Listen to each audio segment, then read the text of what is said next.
All right, guys, tonight's homework's on how to write an intro in an essay.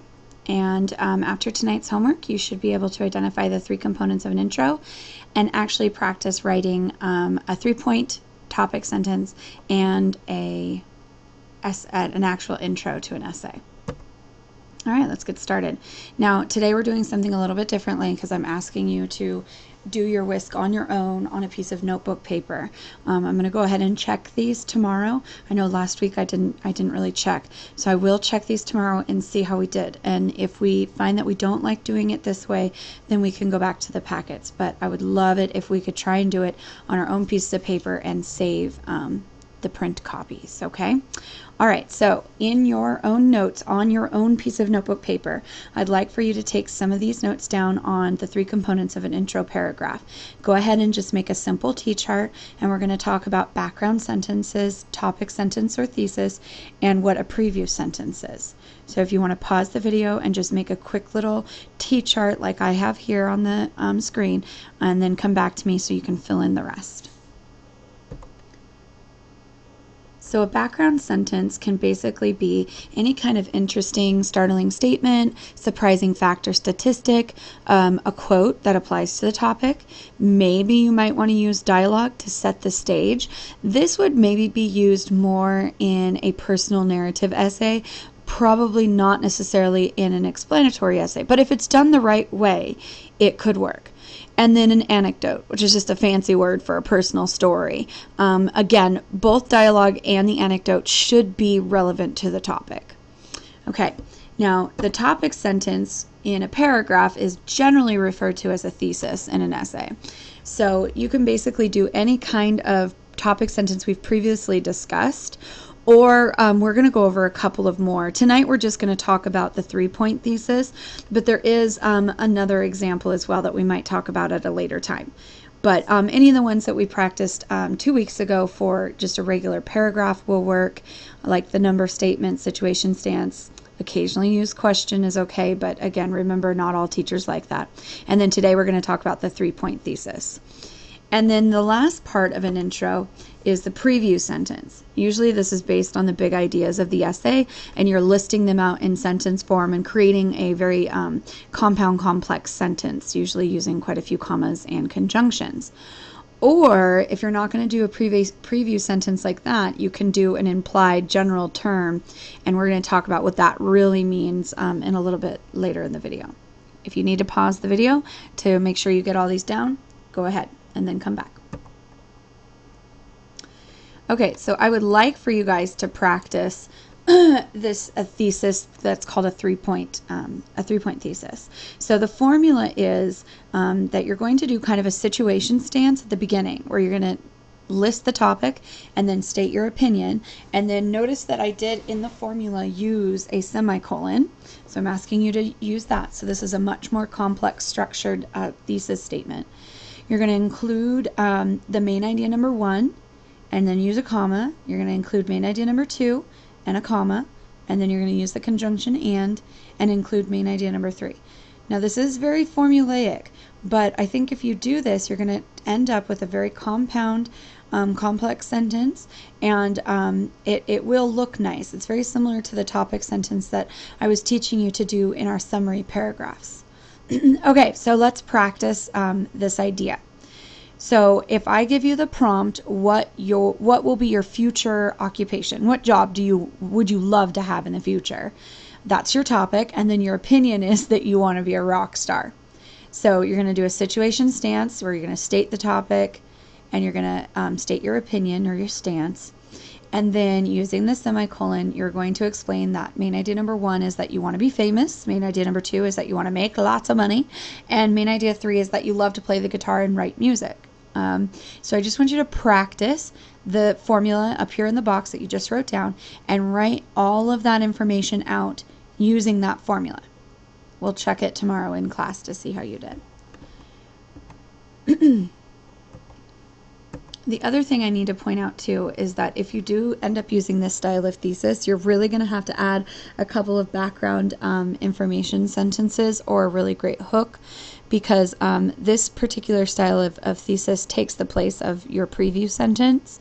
It kind of mashes your thesis and your preview sentence all together in that compound complex sentence, and therefore you're going to only, if you only do like a hook and the thesis, you're only going to have a 2-sentence paragraph, which doesn't look very appealing to the reader. So you're going to have to add a little bit more information.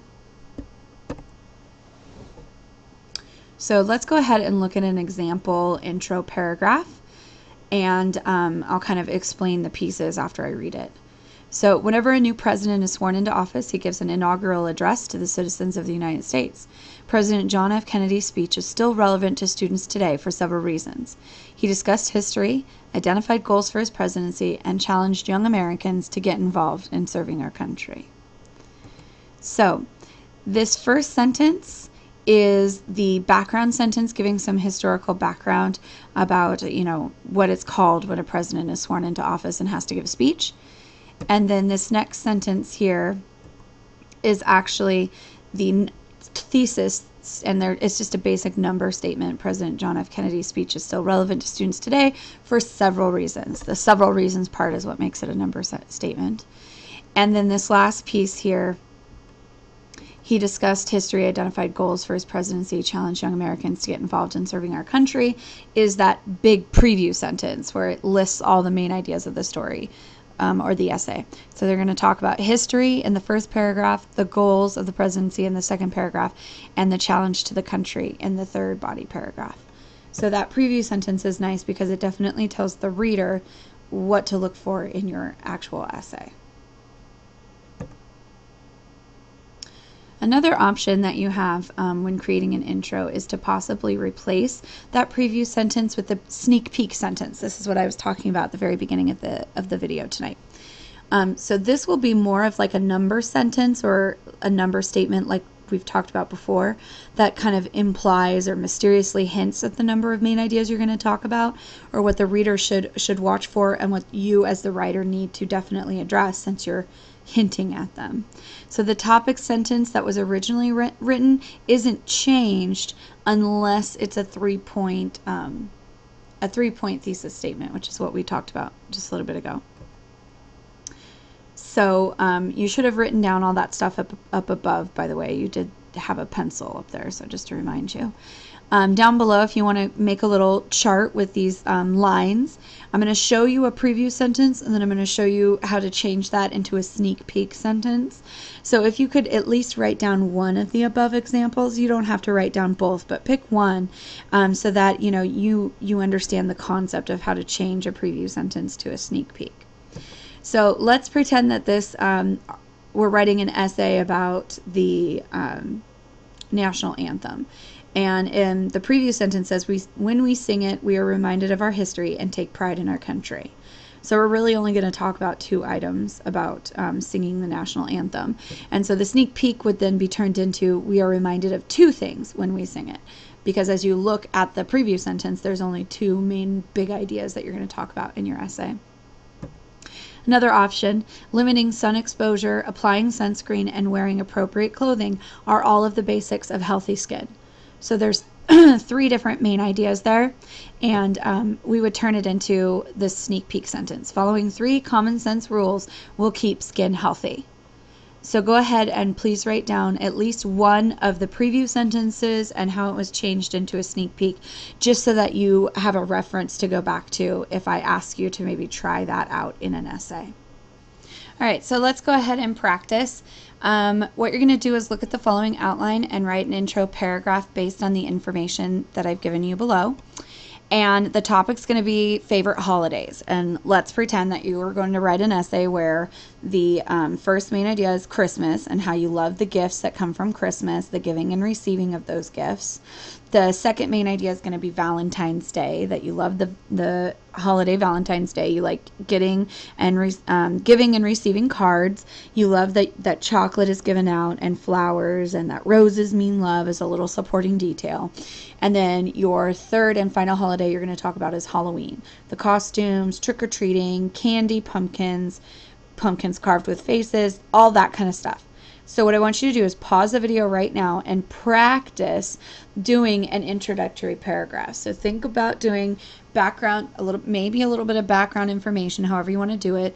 Think of background information also as kind of like a hook, and and then write some sort of topic sentence, whether it's a situation stance, a number statement, a 3-point topic sentence, as we've talked about before. Then maybe write a preview sentence. Again, if you do a 3-point thesis, though, you're going to have to get rid of that preview sentence because the preview sentence is included in that sentence. So use this information and put together an intro. And then when you're done, come back so that we can kind of compare what you wrote to what I have down. Okay, so here's my example from that information. Who doesn't love celebrating holidays? There's that tricky question again. Remember, we can use that sparingly. Some teachers are okay with it, others are not. So be careful with that. All right. Who doesn't love celebrating holidays? There are some holidays that are loved above all others: Christmas, Valentine's Day, and Halloween. The giving and receiving of tokens of affection and caring are just one of the many reasons these holidays are loved by all. Of course, dressing up in an awesome costume and getting free candy can't be beat. Although trick-or-treating tops most people's list of a good time, nothing can compare to the gifts, music, and decorations of Christmas time. Okay, so that would be an intro, and then I would go into talking about more about Christmas, Valentine's Day, and Halloween. Notice that my last sentence there transitions into my first topic of Christmas time. So that's another thing we didn't necessarily talk about in here. You can either use a transition sentence like that at the end of your first paragraph, or you can use some transition words in that first paragraph about Christmas. But I chose to do a transition sentence into that first main topic just to add bulk to the intro. So lots of things to think about here, and hopefully you understand a little bit more about what goes into an intro paragraph. And at this point, you're done with tonight's homework. Please don't forget to go back to your notebook paper and write a summary and a question. Make sure you really title it summary and question so it's easy for me to find when I take a look at this tomorrow. And I'll see you tomorrow in class. Thanks for good night work.